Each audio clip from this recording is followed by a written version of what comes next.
Fiddles, I'm Magic Editor of PR Week. It is my pleasure to welcome you to this very special session, Between the Lines, the Power of Cross-Sector Collaboration. It is sponsored by Padilla, and of course, much gratitude to them for doing so. The wisest leaders in any walk of life understand that A, you can and should always be learning, and B, valuable lessons can come from anywhere, including sources beyond your usual circles. Smart communicators understand this as well as anyone. So much innovation happens between sectors. Leaders in other industries have faced and overcome issues that can help their counterparts in other verticals better prepare for similar situations. Tools and tactics that have proved to be game changers for one type of business can often be adapted to do the same for other types of businesses. If the last year plus has taught us anything, it's to keep an open mind and open lines of communication with anyone and everyone that can help us become better professionals. In this very special podcast, we initiate a dialogue between comms leaders from distinct industries to highlight what they can learn from each other and what you can learn from them all that can be implemented immediately and going forward. Of course, if you want to have a great podcast, you need great speakers. Well, I have that covered easily. Joining me today are Mark Klein, SVP of Corporate Comms and Public Affairs, Common Spirit Health, Anna Lovely, VP of Global Comms at Cargill, and Matt Kaczarski, President of Padilla. Guys, thank you so much for joining me today. Glad to be here. Thanks for having us. Thanks, Gideon. Glad to be here. I literally have been looking forward to this conversation for weeks, and that's not hyperbole. So I'm really looking forward to getting into this. But the way this is going to work, just so everyone out there can understand, I'm going to ask each of my three esteemed guests one question that will get to the heart of cross-sector learning. Great stuff it's going to be. And then I'm going to step back and turn it over to Matt, Mark, and Anna to have sort of a conversation that communications leaders would have over lunch, just talking about various topics of broad importance to the industry and how they can learn from one another. I think it's going to be, I'm very, very happy to be a fly on the wall for that conversation. I think all of you will be as well. So I think it's going to be a lot of fun, very educational, inspirational as well. So let's get started with the individual questions first. And Mark, if you don't mind, I'd like to start with you. Please share with our audience one or two noteworthy examples of a lesson that you have learned from either a brand or a specific communicator in a different sector that truly helped you in your comms efforts for your brand in your sector. Well, first, thanks, Gideon. A pleasure to be here. Appreciate being with you, Matt and Anna. Sure. The first would be from Steve Schmidt and I guess the industry of politics. And the lesson would be to define, in my case, healthcare on our own terms. So we focus on people, on care, on the health of our communities. We don't focus on the industry of healthcare or the business of healthcare. Also, we think about how can we leverage the contributions we make in our communities through the lens of health equity and economic justice. There's also a second lesson I learned from Steve, which is to think about politics holistically and three-dimensionally. And what I mean by that, what he means by that is to develop where it's appropriate a political strategy that encompasses but is broader than any of the component parts, lobbying, community outreach, media. The third example I guess I would offer is from Starbucks and a program that they did with an outside vendor, Protagonist, and their baristas. So we now use, like many, natural language processing when we think about and look at our employee survey data. And look in particular at the responses to all the open-ended questions. In particular, what do you most like about your experience and what would you like most to change? And with the natural language processing, I think what we're able to understand is the why as well as the what, and tap into kind of the sentiment and the feeling that's there in these kind of narratives through the work of protagonists, distinct from simply kind of the statements rolled up into broader themes. Thank you so much for that, Mark. And I have to say, by mentioning Steve Schmidt and Starbucks, you actually mentioned two entities that I've gained a greater appreciation for over the last year and a half than I probably had preceding it. Steve was obviously on television constantly during the election, and obviously Starbucks because I need something to keep me awake. And Starbucks has come in very handy. So thank you for that. Now, Anna, truth is, I'm actually going to ask you the same question, but just to make it easier for you, I'm going to repeat it so you don't have to remember exactly what I asked. But so, Anna, please share with our audience one noteworthy example of a lesson you have learned from either a brand or a specific communicator in a different sector that has truly helped you and your comms efforts for your brand in your sector. Sure. And I'm going to use a slightly different example, though I love that Starbucks one as well. It's such a good example of integration and one of my favorite brands. A couple of years ago, we went through an organizational transformation with our communications function at Cargill. And it's really easy to think, oh, org design, I'm going to look internally and we'll just look at our organization and how we're set up. But we really wanted to use it at the time as an opportunity to really reassess our capabilities and what kind of communications function we needed to be for this company to move the company forward. And so in the way we describe it at Cargill, I wanted to bring the outside in. So I started talking to lots of professionals in different organizations, spent a lot of time obviously with food companies. That parallel was clear. But then with some prompts, I really tried to expand my network. And so it's actually a beauty company that probably had the most influence on me at the time, a really well-respected company, a master brand with lots of small brands. And their chief communications officer and I got into a very good discussion, and she told me two things that just stuck with me that really led to the organization. And the first was know your strategy. What are you trying to achieve before you even think about org design? What's your strategy and how are you going to make that operationalize? And then the second thing was decide what capabilities for you are the deal breakers. What do you need to have? What do you need to invest in? What aren't you willing to sacrifice? And put all those efforts there and think about how you build. And, it was so interesting and fascinating to find such commonality with her. And she's such a B2C leader and we're such a B2B business. But it really had an impact as how we move forward and designed, and has actually been influential to me too as we think about just strategy. Anna, thank you so much for that. You knew it's coming. Lovely example. Yes, everyone out there, she knew beforehand Okay, I was going to do that. Who had 3 minutes or 5 minutes into the podcast where that would come up, right? We all took bets on it, and I of course lost because that's what happens. But Anna, no, seriously, both you and Mark, those are terrific examples, and not just educational, but again, and this is kind of what I hope to get out of this entire podcast. Not just the specific lessons learned, because those are terrific, but also just the fact that these terrific leaders do reach out to other leaders to learn and to help themselves. And everyone out there could really, really gain from that. I understand that times it's tight right now. Everyone is so busy, but you really do need to make time to talk to leaders in other areas. And I don't mean to steal Matt's thunder. And Matt, actually, I'm going to bring it to you now. Sort of the same question I asked of Mark and Anna, but you're an agency leader, so it's a little bit different. So as an agency leader and a comms pro who counsels myriad brands in myriad sectors, I told you guys myriad was one of my favorite words, so there you go. It would be great if you could highlight one or two cross-sector collaborations that you have initiated that have not only benefited the brands, but you and your agency as well. I appreciate that, Gideon. This topic itself is one of the reasons why we are not a boutique agency. We have ag, food, health, technology as our named verticals, and we want people to cross-pollinate and share best practices among those verticals. That's where we think the power of that collective comes in. Two examples where this has actually happened recently, and one of them's a not so fun example, and the other one is a little bit more enjoyable. But we about a month ago had a health company with an active shooter at one of their facilities, and sadly we had that experience before, but not in health, in manufacturing. And we were able to bring to the table that experience to this specific incident, and know that the client was able to know that we had been there before, and if we wouldn't have had that cross industry experience, we might not have been as helpful. And really the big lesson on that one was, when you're in that kind of situation, it's so important to prioritize your audiences and think about the victims and the family, or the family of the victim first, then the people who are close to those, then others, and then others outside of that, and resist the urge to try and communicate to everybody at the same time. And that's a lesson we were able to bring forth from another sector where this tragedy had happened.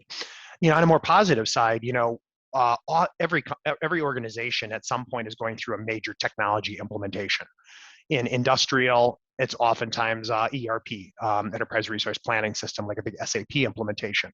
And there's always a change management element to that, and it always requires effective communications. Well, in healthcare, it's patient health records, implementing an Epic system or something like that. So being able to take the experience of the communications around a big technology implementation in change management in manufacturing, or a big broad-based industrial company or an ag company like Cargill, and then bringing that over into healthcare and applying this best practice is really powerful. Excellent. Thank three of you for those terrific examples. Again, educational and inspiring. That's really what I was hoping for. What I want to do now is, I don't exactly know how to best categorize this. I guess the way I did it before, sort of a lunch conversation between communications leaders who are really trying to pick each other's brains. And where are we having lunch, though? We should decide that. Where is this? Well, Anna works at the food company, so might be smart to ask her. Some good lists, yes. Now, Good of course, I believe, and I hope everyone out there is enjoying this witty banter. I'm sure they are. I believe Matt is in Minneapolis. Anna is probably in Minneapolis. Mark, I'm assuming you're in San Francisco. I am. And I'm in Long Island, New York. So definitely don't want to have lunch where I am. But no, seriously, folks. What we're going to do now is I'm really going to turn it over to my three esteemed guests here and I'm going to sort of be the fly on the wall. And I sort of want to listen to them have a conversation that is probably not too dissimilar to the conversations that Anna and Mark and Matt were talking about before. They're just going to have them with each other now. So Matt, to give this some direction, I'm obviously going to let you lead the way here, but I am going to sort of back off and sort of let the three brilliant people on this podcast sort of take the reins for a little bit of a while, just kind of bring to life this whole cross-collaboration conversation. So Matt, I turn it over to you. You bet. Thanks, Gideon. And, with Anna and I in Minneapolis, there's this, today we ought to note that today is actually the day after the verdict of the Derek Chauvin trial. And it's certainly the epicenter is here, but, this is extending across the country and across the world. And, it makes sense for us to start there because this has been an unbelievable period. And particularly over the past week, it's been really interesting how our clients from across different sectors have been asking us, what are your other clients doing in preparing and responding? And that ability to look across the spectrum and see what everybody is doing has been really powerful.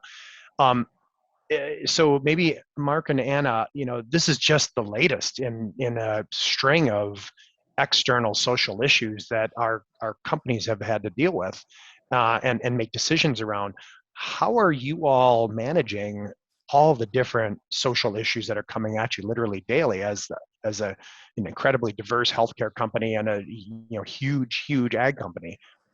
It's a great question, and it's certainly top of mind, especially here in Minneapolis. And the last few weeks, just preparing that we would have a verdict and what would the reaction be and how do we respond to that. So I've really been leveraging my local network, talking to my peers at other large companies here in Minnesota, understanding where they are, what they're focused on, how do we think through that, just like we did last summer when George Floyd was murdered, a similar conversation. And so many coalitions have been built as a result of that, and our companies coming together in our community to help rebuild and really focus on the change that needs to happen here. So really healthy discussions, but also just a really difficult conversation. And I think in this one in particular, right, it's how do we focus on our employees?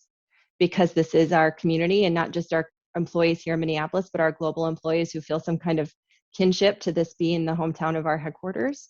And so that's where our focus has been. But you're right, Matt, it hasn't been the only issue, unfortunately, as we've lived through this just extraordinary year of a global pandemic and so much disruption politically, not just in our country, but in many.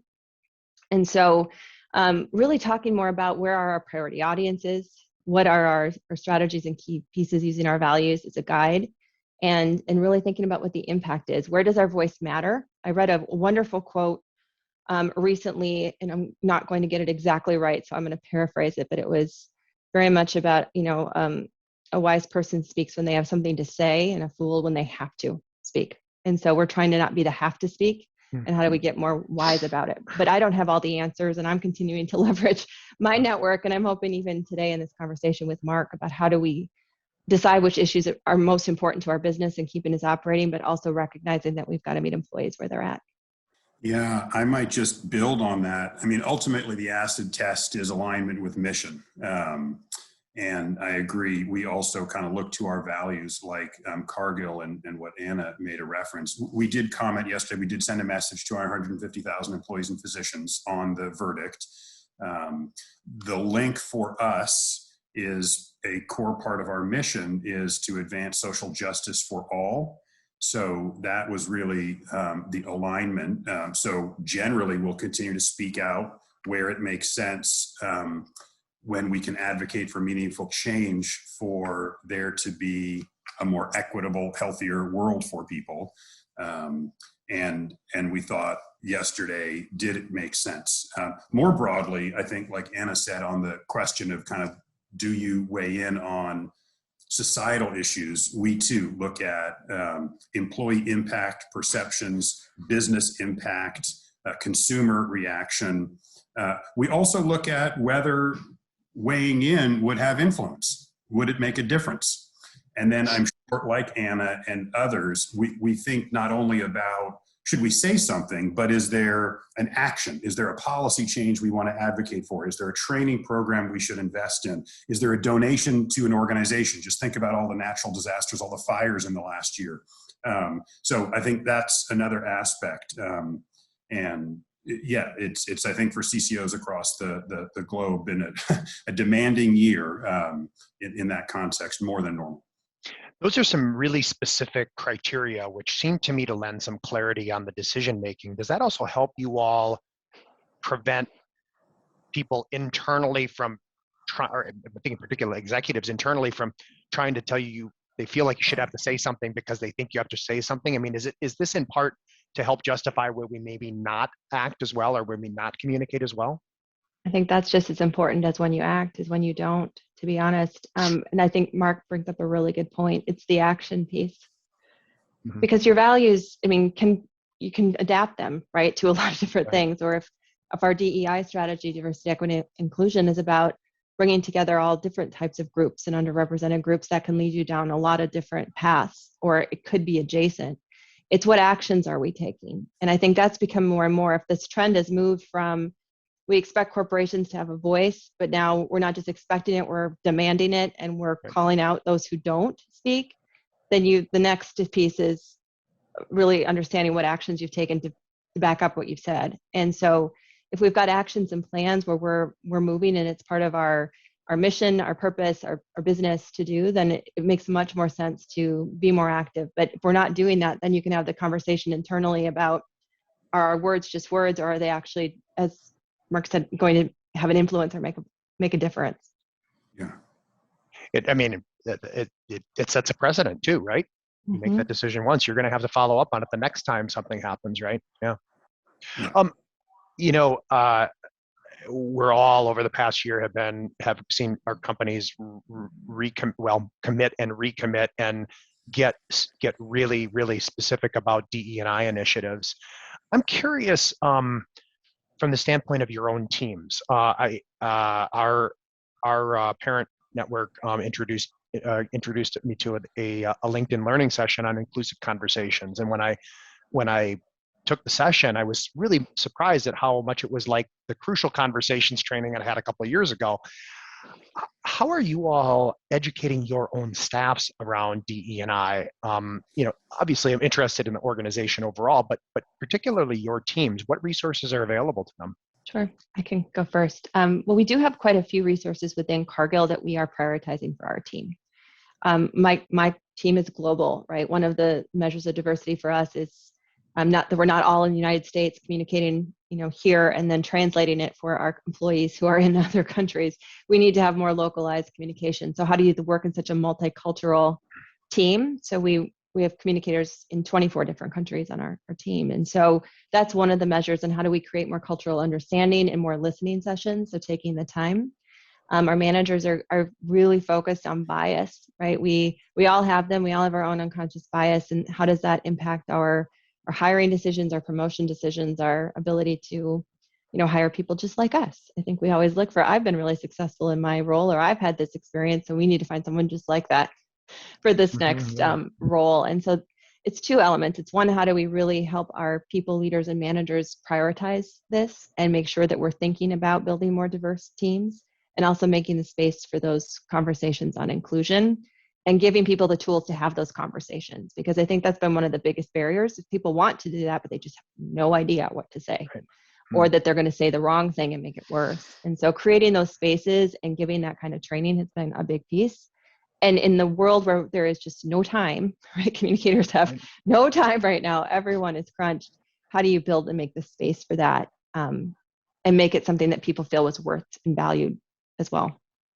Maybe, Matt, I could just build on that and take it in a slightly different direction at an organizational level. And I feel really privileged for a host of reasons to have worked with our CEO, Lloyd Dean, for so long. And in this context, Lloyd's a Black man. He's had a lifelong commitment to, DE&I, if you will.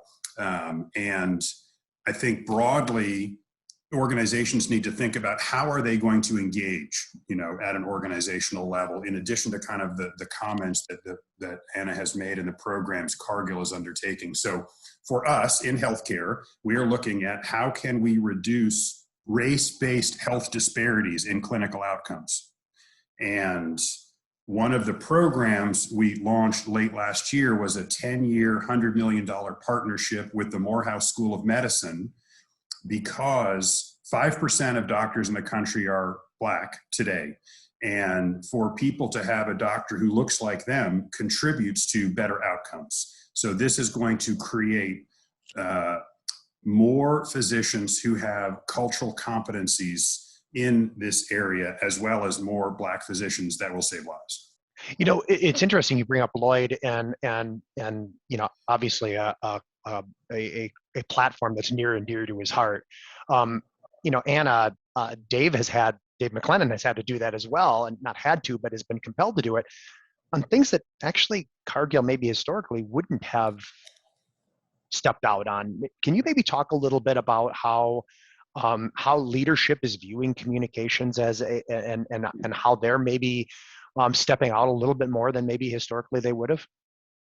Yeah, and I think it's a really good question, right? We're getting out of our comfort zone a little bit on some of these topics and issues. And it started a few years ago in particular when there was a lot of conversation around trade, not just conversation, but policies being made and discussed that would absolutely have impacted our ability to fulfill our mission, right? And fulfill our purpose to nourish the world. You can't do that if you can't move food from areas of deficit to areas of surplus. It's absolutely the critical piece of our linchpin. And we're out there talking about the importance of trade for not just our business, but agriculture and the food system in general. And I remember having a conversation with a coworker saying, why are we getting so political on this topic? Yeah. And I'm like, well, what we're saying is actually what we've been saying for the last 20 years around trade or more, right? This is not something new. This is just our stance. But all of a sudden, talking about things that you normally would, all of a sudden are almost creating our polarization even within the organization. And that's something we're having to walk through and navigate. And so it's always going back to what I said earlier is our values, which are to put people first and do the right thing and keep reaching higher. And I think there's this recognition when you're doing that communications and your message and engaging audiences is so important. So you create that understanding. And I think this last year in particular too, and if I think about the pandemic, communications has played an absolute critical role in how our business has navigated this. We have essential workers, right, who show up and have been showing up every day. I say that from the comforts of my own home where I can work remotely. But I am working remotely. And so we went from in the office to remote work for a long period of time. And now we all communicate virtually. And so communications has just become absolutely part of something everybody's thinking about every day. And that didn't always used to be the case. And so it's created a new space for us to come and talk about the power of what strategic communications can do for the business to keep it moving and keep it going. So I think that there's a couple parts to that question that are important. Do both of you think that has that leadership appreciation or at least understanding of the communications function has altered over the past 14, 15 months, with everything that's happened? Do you think that's been the case, or is that just sort of wishful thinking on my part? It definitely feels like the case. I think COVID in particular, because all of a sudden you're part of those conversations, you're looking at it in a different way. It really depends too. I think I've always said this about it. I mean, the value we bring to our organization is the understanding of our business and our customers and our employees and all those stakeholders. And if we can bring that to the table for those conversations, it's never a fight to get there. You're at the table and you're having those. But now all of a sudden communications has become, we're not just thinking about, the safety operations we've put in our facilities. We're thinking about the transportation and how do we keep the supply chain moving through this really large disruption. And then we're also thinking about how do we communicate not just to our employees, but to our customers about what's happening and also other stakeholders that we need to move along. It wasn't just, we'll do all this and then we'll call communications in and then they'll make it look nice. We're at the table thinking through the process. And Mark, you're nodding, so I'm guessing you experienced something similar. Absolutely. So we're a large health system, 150 hospitals, 1,000 care sites across 21 states. And the priorities that leadership established in responding to the pandemic were, number one, keep our people safe. Number two, preserve the access to services for our communities. Number three, to provide leadership.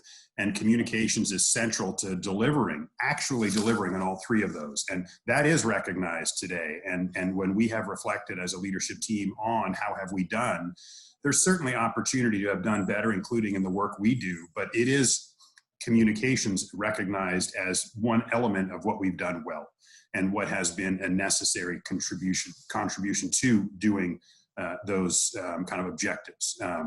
The other part of it, and you both talked about this, that I might speak to, Matt, is I think often, how does the C-suite view communications is the question. But I kind of liked that we made our way into this by talking about both of our CEOs, because I think it can be a perilous path to go down. What is the C-suite's view?